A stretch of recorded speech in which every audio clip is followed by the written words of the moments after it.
So we had a customer threaten to blow up the casino.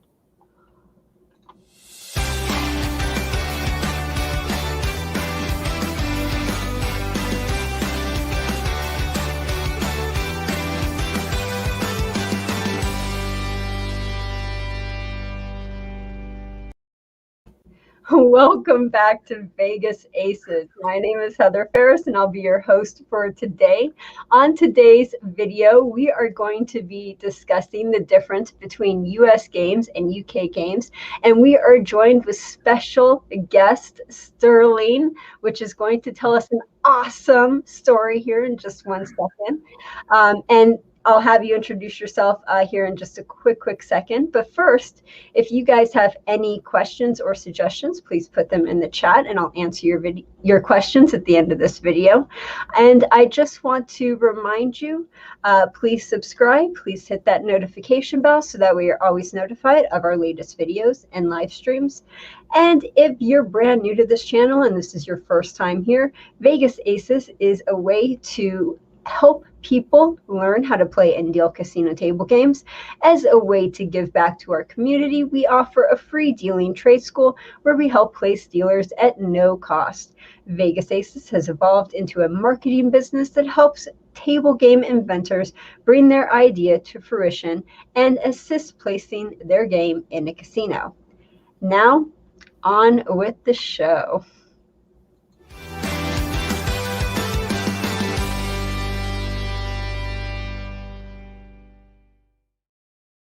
So Sterling, what happened? I mean, I wasn't dealing to the guy or anything. I was just come off my break, so I've just entered the pit. Right, I get signed to this table. Like, it was sort of like a quiet-ish table, but still a case of where I'm not just stood there bored. Now, there was already a customer sort of stood in the reception area of the casino.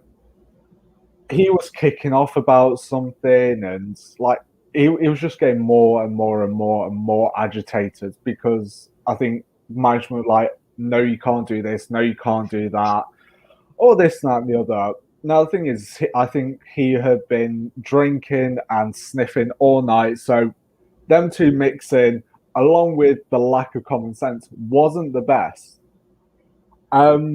So he started screaming, shouting threats like, "Oh, you're going to regret this. My boys are going to come if needs be. I'm just going to blow this casino up right here, right now. Right, I'm going to take all of you with me." I don't know if it's just me in the way that I was thinking, but I could not take this guy seriously. I was stood at the table trying not to laugh, like, because everyone, the whole casino just gone quiet, like, because it was, yeah, this guy shouting, threatening to blow the place up. I was like, Oh, wow. honestly, So what happened to him? Did they throw him in jail? so the police did have to come and obviously arrest him because it was a threat. That's a pretty Um, serious threat, yeah. but I think like once they took him to cop shop, it was a case of they just let him sober up, let him have his calm down. And I'll be honest, I don't know what happened, but we know he got barred. Like there was no way he was coming back into the casino from that point. Because I'm not being funny. Like, yeah, you can sort of go, "I'm going to beat you up." Like when you finish, I'll be waiting. We're like, yeah, all right, carry on, mate. Wow. That is But then, totally incredible. Oh my God. And before we really get started into the content, would you please tell the audience a little bit more about yourself, who you are, where you're from, what you used to do, all of that fun information? so my name's Sterling. I'm currently from Nottingham in England. I was a dealer for close to 3 years. Um, Dealt various games, including roulette, blackjack, 3 card, 4 card poker, and the different variants of them games. So yeah. Okay, cool. Okay, So we have this broken up into 3 parts as normal. The first part, we are going to be talking about blackjack and dealing procedures. Second part, we are going to be talking about roulette. And the third part, we are going to be talking about Mini-Baccarat / Punto Banco. So really, really excited about this. So let's get into it. Let's get into the first part. Let's start talking about blackjack first, and then we'll do dealing procedures. Now, what are the differences between American blackjack and blackjack that is played in the United Kingdom? I know of one in particular off the top of my head, but how about you, Sterling? How many differences do you know? So obviously when I was on training school and actually dealing, so it was a case of when I was on breaks or at home, I would watch your videos to sort of see the differences, and because it's quite interesting, like, oh, yeah, it's the same game, but it's a case of, well, you go to one place, it does it one way, you go to another, it goes different way. So the two, well, the first one is the fact that in the UK, customers cannot touch the blackjack cards at all. Only the dealer or the casino staff, they are the only ones who can touch the blackjack cards. Now, you have like 4 deck, 6 deck, 8 deck shoes, right? Yeah, so the ones I'm more familiar with are the 6 deck constant shuffling. So it's a case of you never have to worry about the deck finishing. And then do you have to worry about the single deck and the double deck?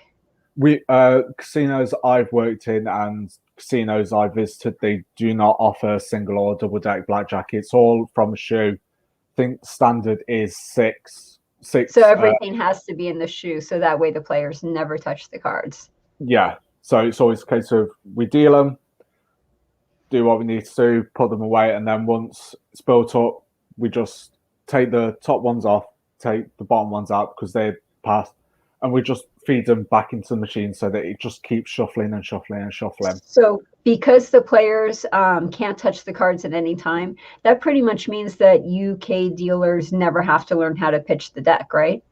Yeah. That's pretty nice. Well, I think the only time we ever have to learn how to pitch deck is if we then go on to poker training, because obviously if we start at a table doing hold'em, it's a case of just flinging deck. We just got taught, like, there's like a little bullseye on the cushion bit, just aim for that, like, and hopefully nothing bad happens. And a poker pitch is different than a blackjack pitch too. So when you're learning how to do it, you're doing it differently via game. That's pretty good because I know some dealers had trouble pitching on blackjack. So that would be something that would probably be like a plus for them because then they wouldn't ever have to worry about pitching. It would always be the shoe. Yeah. The other difference that I know of between the US and the UK version of blackjack is the dealer in the United States, when they're dealing out the cards, they always deal one card face down and one card face up for the dealer. And then in the UK, what they do is they just deal one card face up, and then everyone makes their decision. And when they get to their hand, then they deal the second card. Yeah. So, because that was the one thing when I used to watch a blackjack video, it was a case of why deal 2 cards down? Like, for us, it's just every card is face up, and then obviously we get our single card, go all the way around. Once you get to person on the last space or the last person playing, you just stop and then you go straight back to the first person. Well, after you take all your side bets off, which personally I never liked because to me it just slowed the game down so much. Especially if you'd have people playing behind and they'd have bets on, and if it wins, you was taking more time, like a couple of minutes to pay out everyone and this, that, and the other. And it's just like, just have a spot, put your cash there, leave it. That's all you need. Like, honestly, we used to joke and say half the people that come to play blackjack don't actually play blackjack. They're there for the side bets, and that's it. So we might as well just do the whole, like, just make a table game. Those just purely side bets. Like, Now And just that brings up a question. In the UK, are they very on it, or are they very like strict about the fact that dealers are a customer service position and we're there to make the customer feel welcome? They want the customer to stay there as long as possible, greet them, be friendly, be personable, be nice, talk with them. Is that the same in the UK? yeah, so exactly same. It's a case of doesn't matter. Like once you get to that table, like it doesn't matter what's gone off at home, what's gone off in the break room. Doesn't matter. As soon as you get to that table, you have to switch off like everything that's going off. You've got to put this big smile on. It's like, hi, how are you? Welcome. Like to basically make them feel comfortable, so they're willing to spend more money. But it's also the fact of, well, if say they have a dealer who's a bit right, and then they come to your table, you're this big, happy, chappy person. They're like, all right, sweet, and they're more likely to stay. Obviously, it's a case of, especially near the end of my time at the casino, we was trying to push online gambling as well. Mhm. So it was always upselling, upselling, upselling. Did Or you guys, sorry. I was going to say, or if you had new players, like you'd say, "Oh, here's the benefits. Sign up as a member of the actual casino." You go through the games, like, well, if you put £1 on this side bet, if this comes in, you can win this amount. So it was always like trying to upsell and make sure that they stayed there for as long as possible, but while still trying to be responsible to ensure that they don't develop the problem gaming. The fact that Yeah.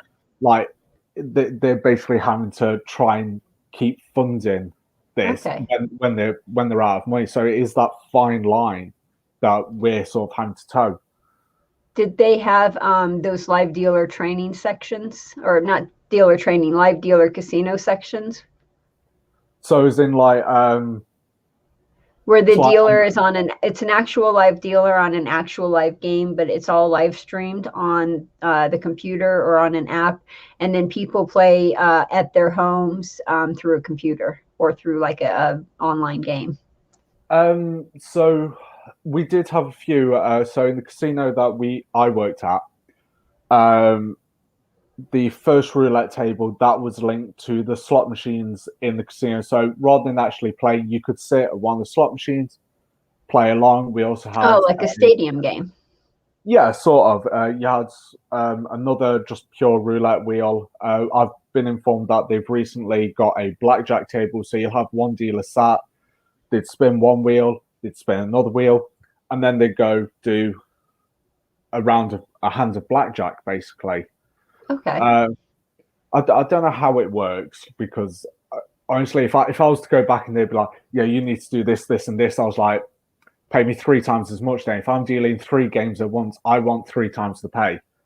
Like Now, I'm in the UK, the way they do the pay is, don't you get a raise or an increase in base pay based on the number of games you know? no, No. no. Okay. Well, from the way that we used to was everyone got paid the same. So if you was just a dealer, doesn't matter if you've got 6 months experience or 5 years experience. If you are just a dealer, you get paid the same. Hmm. If you are then like the next level up, so you're taking on a few more responsibilities, you get a pay increase with that. It's only maybe 20, 30p an hour on top of what you was already getting. So if you was getting paid, so when I was leaving, at one point I was getting paid £8 an hour. So if I then moved up, it would have been £8.20 an hour. And then if I'd moved up again, it could jump to like £9, £8.70, £9 an hour. So it's rather than if you only know one game, you get paid this. If you know 2 games, you get paid a little bit more. Because to be fair, most of the dealers, it's a case of you learn blackjack, roulette, and 3-card poker, like the basis, because that's where most of the money's going to be coming in. it's then a case of if we get like different games. So we got 4 cards poker put in. It was then a case of go and get trained on 4 card poker. Like, yeah, you don't have maybe 3 or 4 dealers that know how to deal it to begin with. And then over time, it's a case of them dealers teach the other dealers how to do it. And so you then expand. So it's then a case of by the end of it, they aim that you know all the games, how to deal them. So it does sort of set you up if you want to leave that casino, go to either another casino within the same company or a completely different casino. It's a case of, well, I know how to deal this, and this. Okay. Right. And then it's like, sweet, brilliant. Okay. Now, going back to our topic, because we sort of went off the tracks a little bit. Yeah. So what other differences, similarities and differences do you know of on Blackjack? So the casinos I've worked in is we never offered insurance. Oh, okay. Like insurance, like I think we have to have it on the table as a legality thing to, can't remember the exact reason, but legally we need it there. But it's a case of, I don't know if it was the company's decision to say, look, we're not going to offer it. Mm-hmm. I don't know if in the US, if I was to deal you got blackjack, but my card up was an ace. I could say, would you like even money?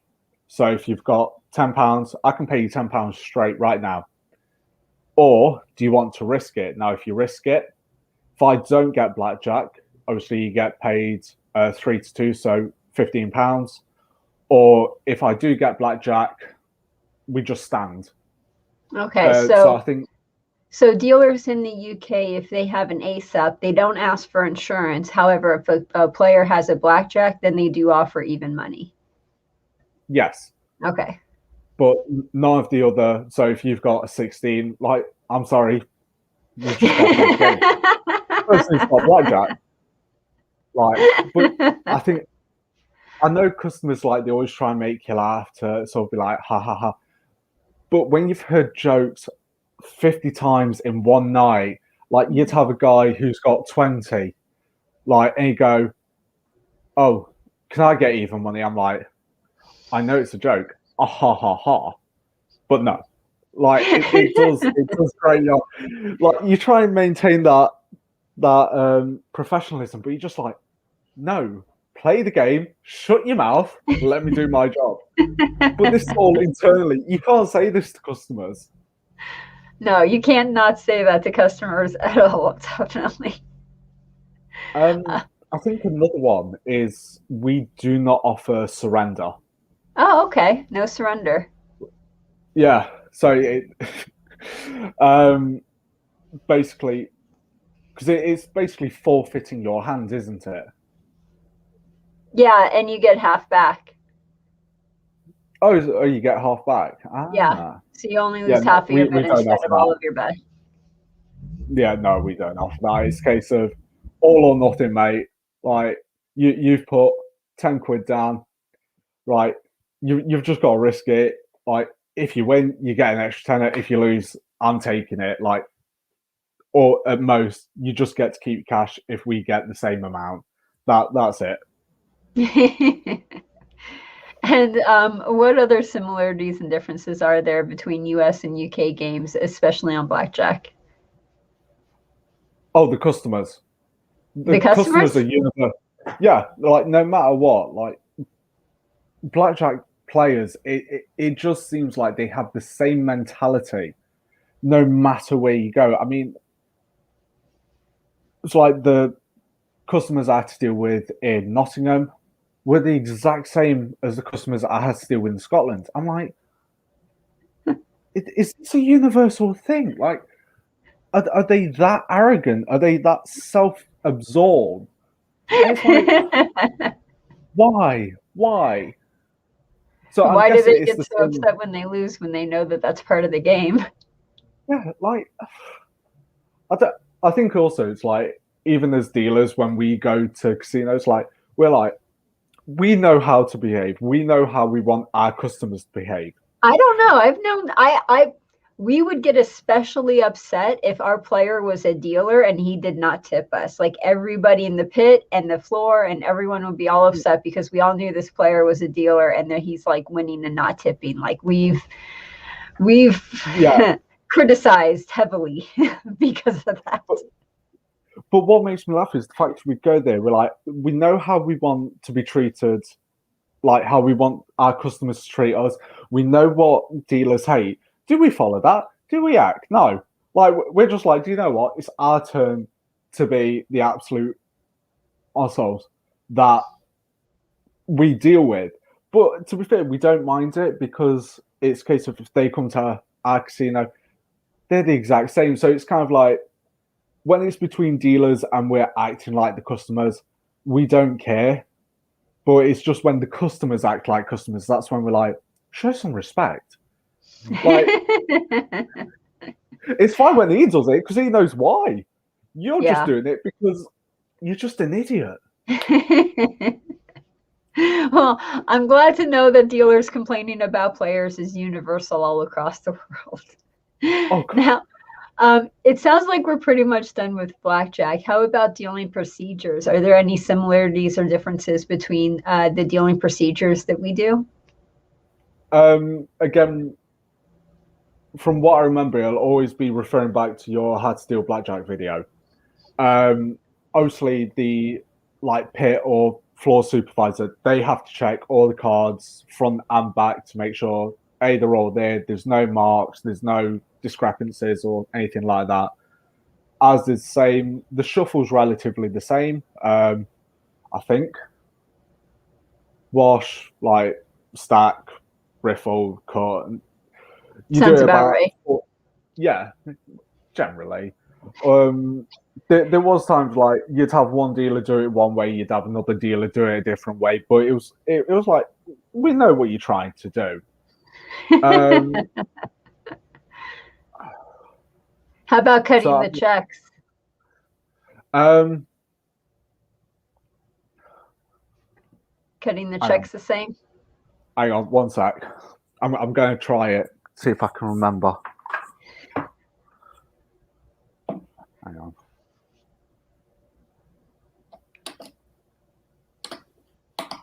Roughly so.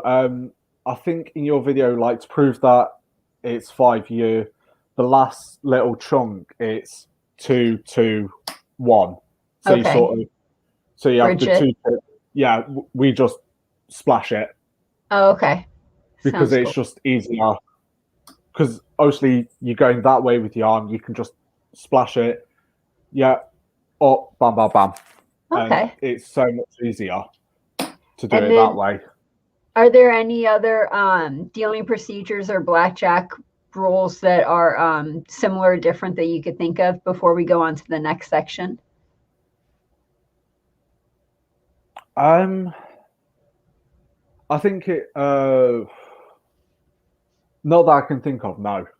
Okay. I think it's just generally the basis of the game is universal, but it's just little things that other casinos do that others won't. Yeah, because every casino is different, and that's just the way it is with every casino everywhere, honestly. But it is really, really interesting to see what the similarities and differences are between the United States and the UK. And again, I really do appreciate you being here and everything and telling us this. Now, before we move on, which we are going to be talking about roulette and American roulette versus European roulette. Before we move on, we have a quick word from our sponsor. If you like this video and you want to help support Vegas Aces, then please remember to tip your dealer, and now you can with Super Chat. Super Chat is a way YouTube allows you to show your appreciation by tipping me any amount you want. Go ahead, give it a try, or show your support by becoming a member of our Patreon page. We have several different levels and rewards for you to choose from. Any membership level counts, even $1, so please go join today. Remember, if you guys have any questions, comments, or suggestions, put them in the chat, and I will go over them at the end of this video.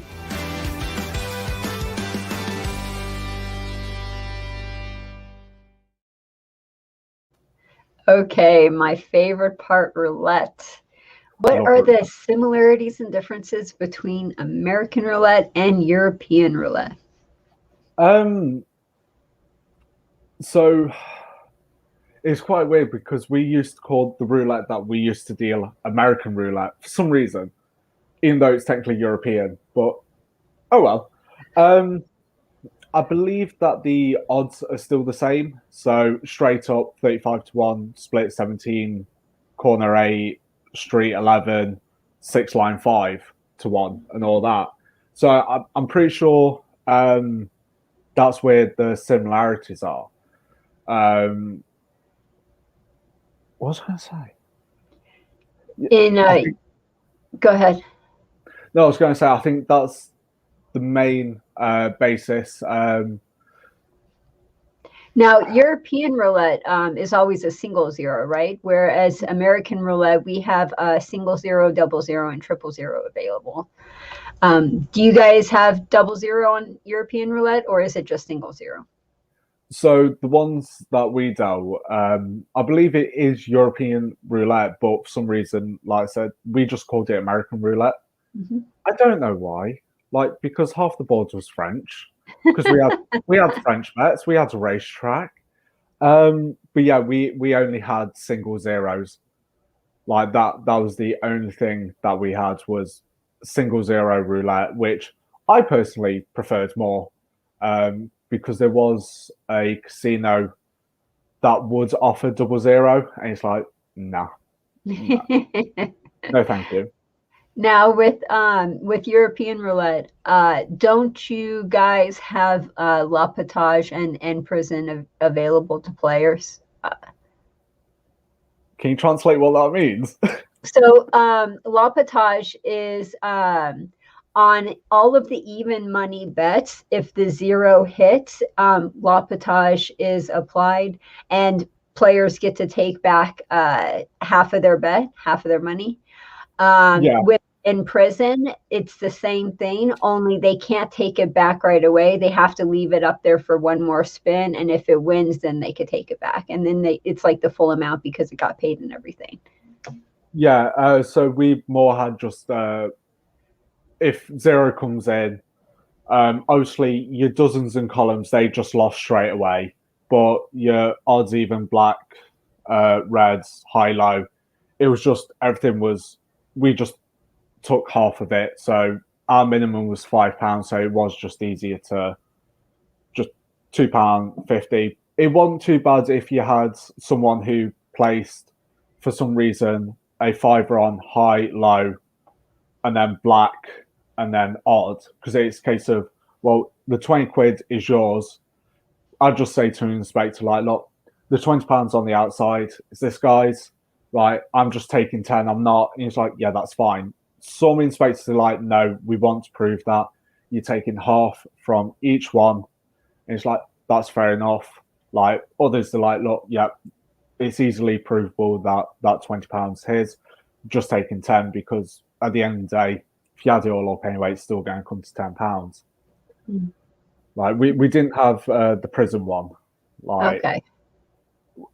at times I would have loved it, but at other times it's like no, because Yeah. then more people keep stacking, and it's even worse when you have a trainee dealer and they've hit zero 3 times, and it's kind of like, oh god, and then it keeps building and building, and you're like, just do something, change change the speed, do whatever, just make sure you don't hit zero again.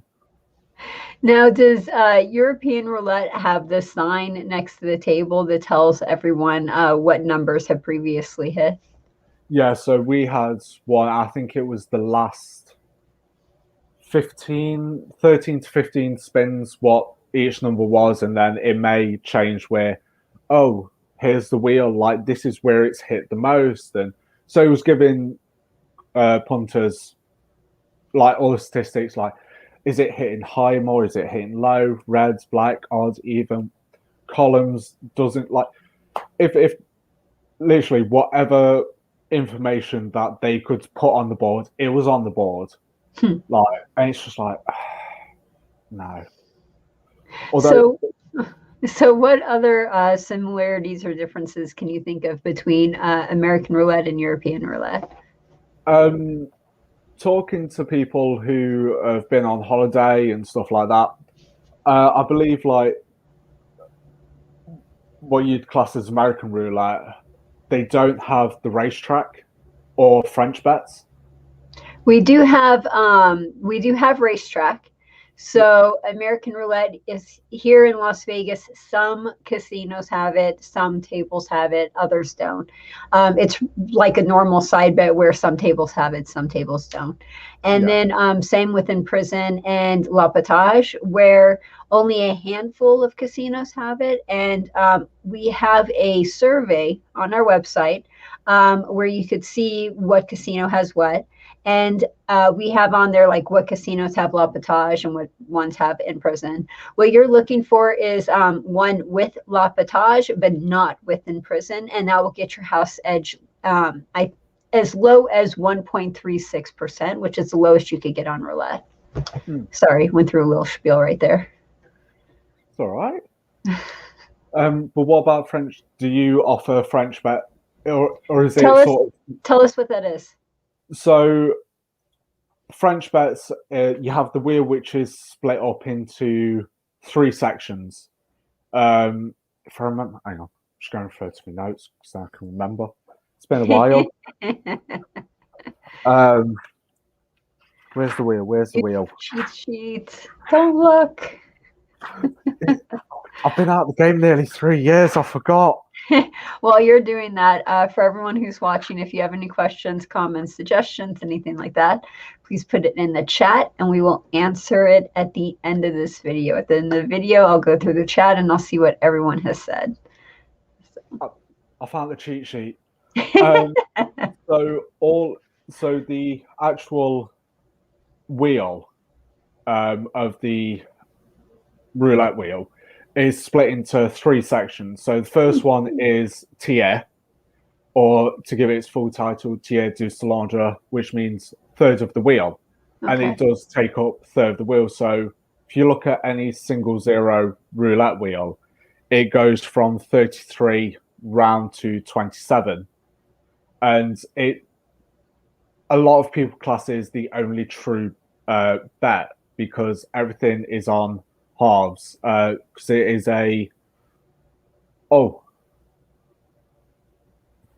it's a 6-piece bet. So you have one on the 5-8 split, the 10-11 split, the 13-16 split. Hang on. We're exercising your memory. Yeah, 23-24 split, 30, 27-30 split, and the 33-36 split. So because it's all splits, it's the only true bet. Okay. And we do it a minimum of 2. So if you wanted tier for 2, it's £12 because it's £6 bet, and then you get £2 on each split. Tier for 3, tier for 4, all the way up. So when you say true bet, are you talking about true odds where you get the actual true odds and there's no house edge? So the way we'd always say it as the true bet, because the others, they would have a mix of splits, straight ups, corners, and it's a case of you may not get the same. So no matter whatever it comes into, you're always going to get the same amount compared to Voisin de Zero or Neighbors of Zero. You'll have corners and splits and straight, and it just doesn't. So you could have 16, 30. So you could get 32 on one payout, or 35 on one payout, or 34 on one payout. Like, so it's all roughly the same, like it's within the 30s and stuff like that. But with TA, it's always going to be 34 minimum payout, or whatever multiple of 6 you're going for. Okay. And then what are some other similarities and differences of American roulette and European roulette before we move on to our next section?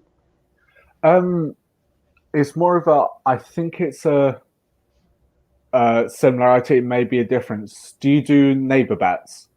Yes, we do have neighbor bets here. Yeah. So I always used to quite enjoy neighbor bets, to be fair. Especially when you used to get someone throw you a load of cash and then it's just a case of you can't you just pick chips and you go blah blah blah. And I don't know what it is. You just feel so special doing it. That you're like, yeah, I know what I'm doing. Bam bam bam bam bam. Like it's so fun just like do. Do you guys mark your chips up where you have what we would have is like dollar chips, and then if someone wanted to play $5 chips, we put a dollar chip on the roulette wheel with a $5 chip on top of it as like a marker, and then that shows that that color chip is $5. Yes, so we've got a tray. Yeah, well, I mean, we have a tray too. In some ghetto casinos, we didn't have a tray, but we did have a tray in some casinos. Yeah. So obviously, yeah, we'd have like one for each color and mark it up. Obviously, we didn't mind if one customer was playing with £5 cash chips because it's like, okay, I know this guy, he's coming over, chucking them about. Like if I had another guy and he was just putting one or two £5 chips, I can be like, fives play, separate fives on 0, straight up, 2, 3 split. And then I know if 3 comes in, obviously I've got to pay 17 fives. I know to give it to the guy over there rather than the guy over there. But then if you've got another player who's wanting to play exclusively in £5 chips, it's then a case of we mark a color up at 5, we announce it, but rather than treating the color chips as normal color chips, where so it's like if there was 17, if it was £1 chips, we'd just pencil 3 off, and then just think, but no, if it was fives, we'd have to cut them as if it was £5 chips, like rather than color at 5, which you so know because it was like so much easier to just go. Okay. So, yeah, I think they're sort of the main things. Like, I can't actually think. When you spin the ball on roulette, do you snap it? I used to like if I wanted to proper whiz it round, it was a case of I'd spin, especially on the right-handed tables. I used to love sending the wheel clockwise, and then just like pressing the ball into a thing and just pinging it, and then all you'd see is brilliant. I've got time, this, that, and the other, sweet. And then you can get more.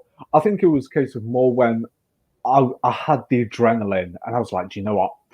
I can't wait to do this. Like, so you'd spin it so the ball was going fast, so it was there for longer, so you can get more and more bets up. Now I think it's counterclockwise, isn't it? We used to alternate, so it was a case of if the wheel was going clockwise, we span the ball anti-clockwise. But on the next turn, it was a case of the wheel would have to go anti-clockwise as the ball would go clockwise. Okay. So it was always alternating. It was more difficult on the left-handed tables because the amount of times where I've gone to go spin, and then next thing you know, whoop, it's jumped onto the next table. I've had a roulette ball where I've pinged it, and it's gone down into the chipper. So I've had to call no spin.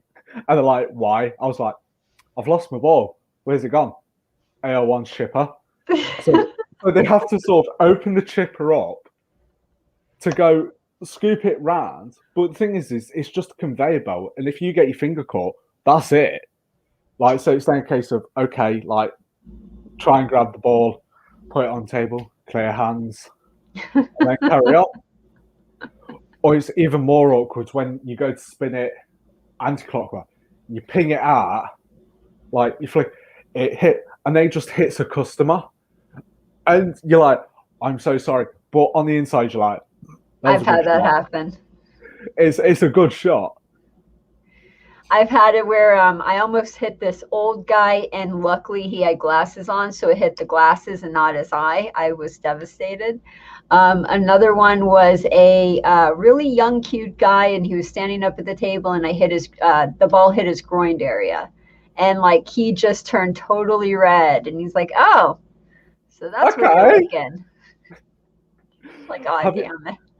Have you ever done it where you span it, jumped out the wheel, and gone into someone's drink? Yes, in someone's drink, and in someone's where she had to dig it out and everything. Or down the cleavage? Yes.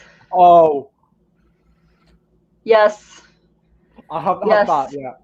I've had a set pop out of me while I've been dealing roulette, but I've never pinged a ball into a woman's cleavage. It's not fun. Oh, I was finding it my hilarious. my floor supervisor loved it. I was mortified. I don't know what it is you turn childish as well. Like when you're dealing and little things like that happen, you're like, I think all dealers have sort of like that kind of personality and like that sense of humor. yeah, because I think we were saying the last time was on that is something you need as a dealer. Yeah, it's brilliant to have the customer service. It's good to have the knowledge, but it's also good to have like a weird sense of humor, a thick skin. You need a weird sense of humor. Yeah, especially if you work in like night time. And yes, because all the crazy o'clock stuff happens then. Is it me or like I don't know how it is in Vegas, but when the full moon comes out, that's when the extra weirdos come out. Like That's full when moon. the actual what comes out? No, the like extremer weirdos, like the crazy, the even crazier people than the crazy people come out. I don't know. I worked in downtown Fremont. That was pretty much all the people down there. So I'm not sure. I don't know what it is. Full moon over here, it just brings weird people. Like every time it's been full moon, we laugh and joke, oh, it brings the crazies out. It brings the crazies out. You're like, it'll be fine. And then you'll have one or two. going back on the rails. Is there anything else you want to add with roulette as far as similarities and differences go? I know the layout in the wheel for American roulette, like 00 roulette, that is a lot more weirder for me, like looking at it, because it's like you've got zeros either end, and then it's like I look at one set number, I'm like, oh, so it should have that number. It has a completely different number. I'm like, no, this is not how this works. I bet your mind blown is when you. I bet your mind is blown when you see three zeros on the roulette wheel. That just doesn't exist. It shouldn't exist. It should not exist. Should not exist at all. No, I don't like that. Just 1 0 is sufficient. That's all you need. And on that note, we are going to do a word from our sponsor, and then we'll be back to talk about Mini-Baccarat and Punto Banco.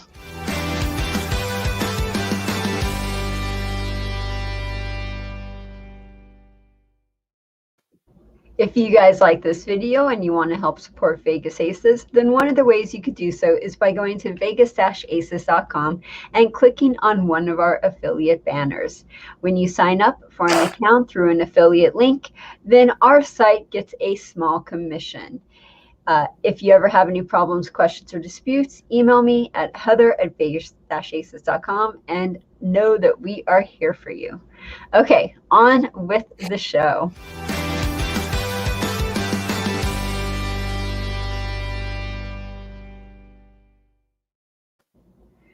Okay, so Mini-Baccarat and Punto Banco.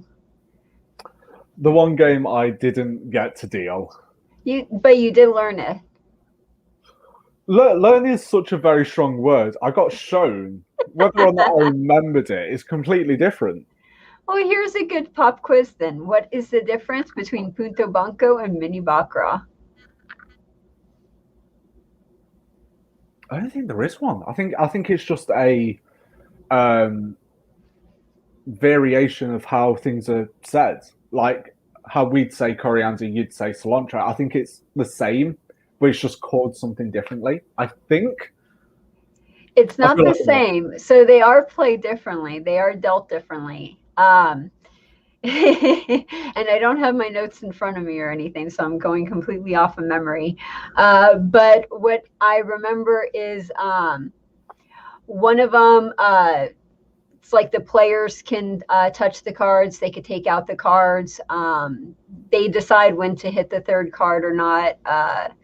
There are definitely differences between Punto, Banco, and Mini-Baccarat. And here in America, in Las Vegas especially, we have 3 different versions of Mini-Baccarat. So we have Mini-Baccarat, Mini-Baccarat, and Big Baccarat.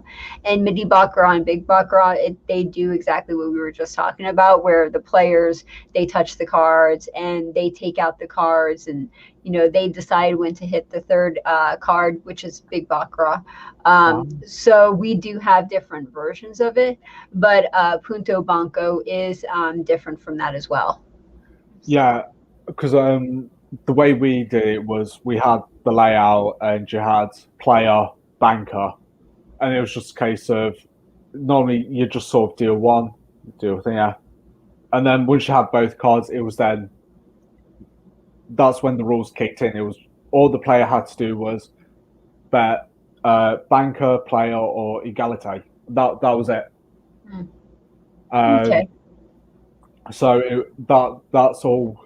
That's all the player had to do.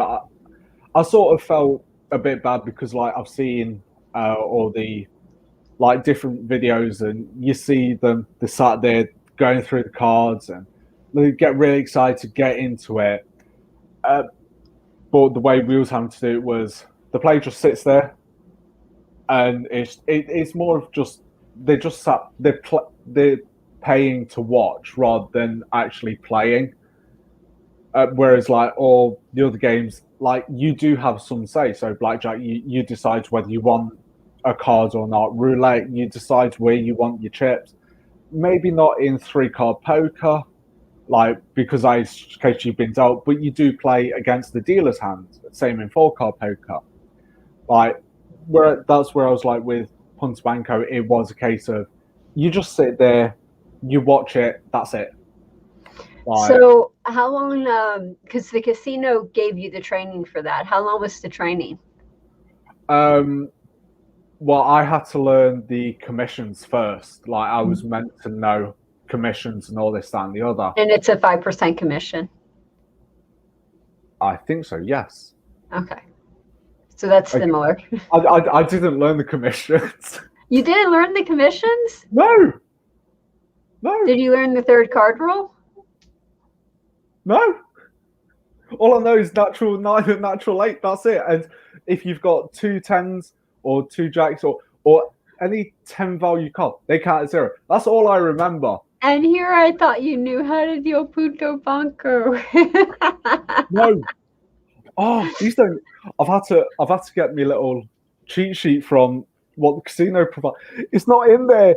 It's not in the rules. I think it. Well, no worries. We'll go over it in a different video, but that makes this 3rd section really short. So what we're going to do is we're going to have another quick word from our sponsor, and then we will go answer questions from the peanut gallery. So again, if you guys have any questions, comments, suggestions, please put them in the chat. Speak now or forever hold your peace, and we will get to them here in just 1 second.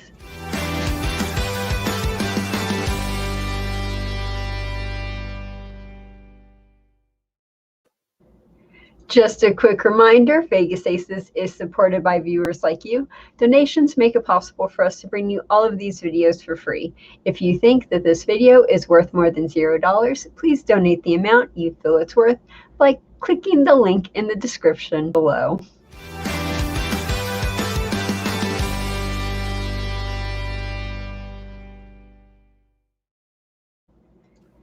Okay, so let us get to the comments and see what everyone is saying here.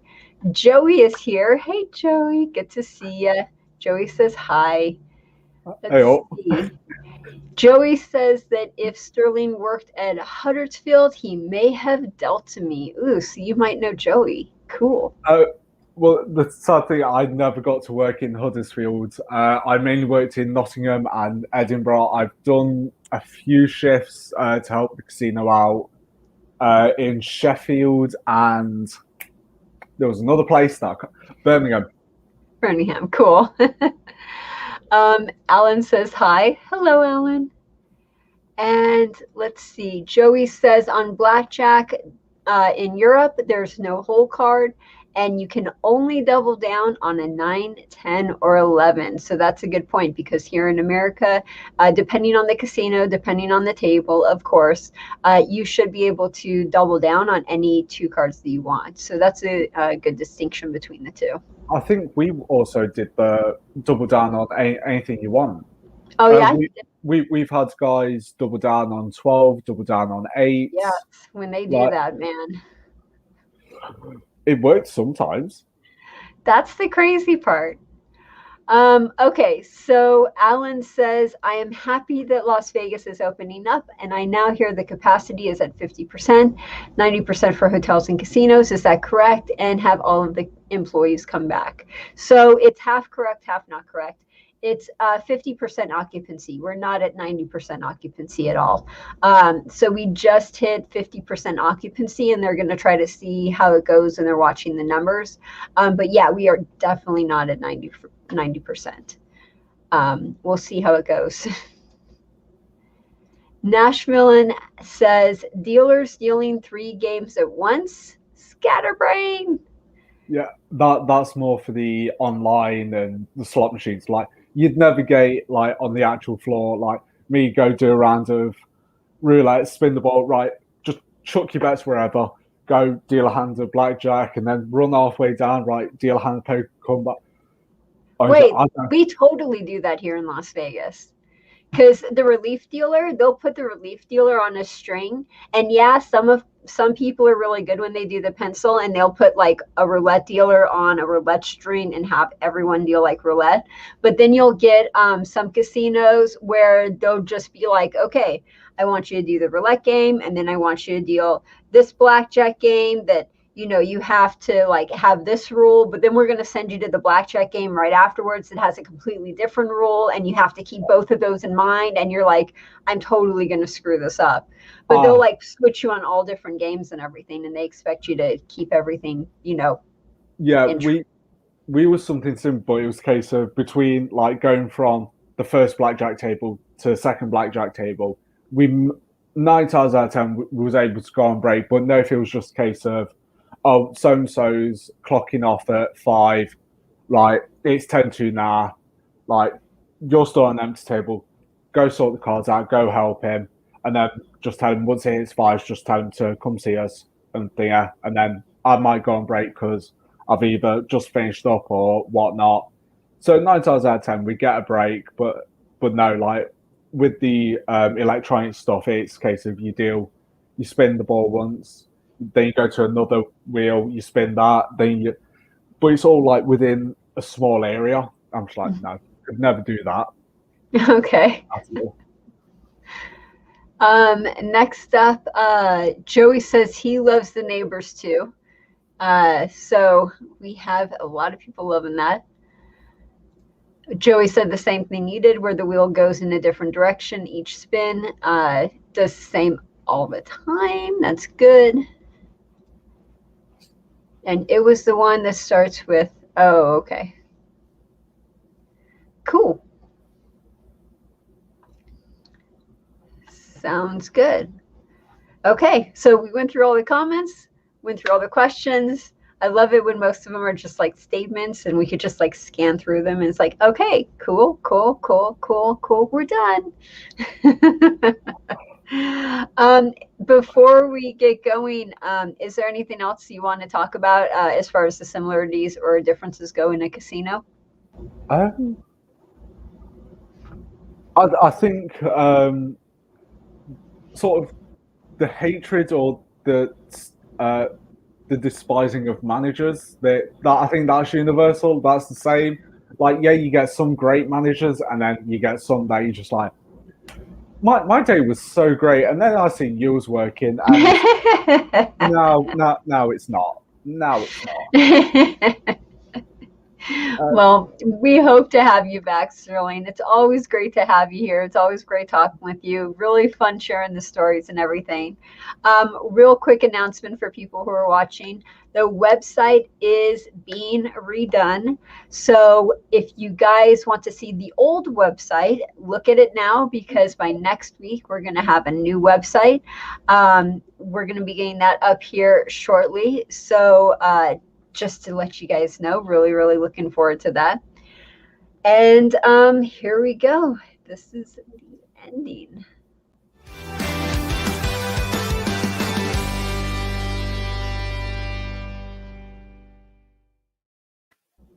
That does it for today's show. Thank you guys so much for watching. Please join us for our next video. We do a video or a live stream every Thursday at 1 p.m. Pacific Standard Time. Until then, this is Heather Ferris with Vegas Aces, reminding you that education can change the world. Have a good one, everyone.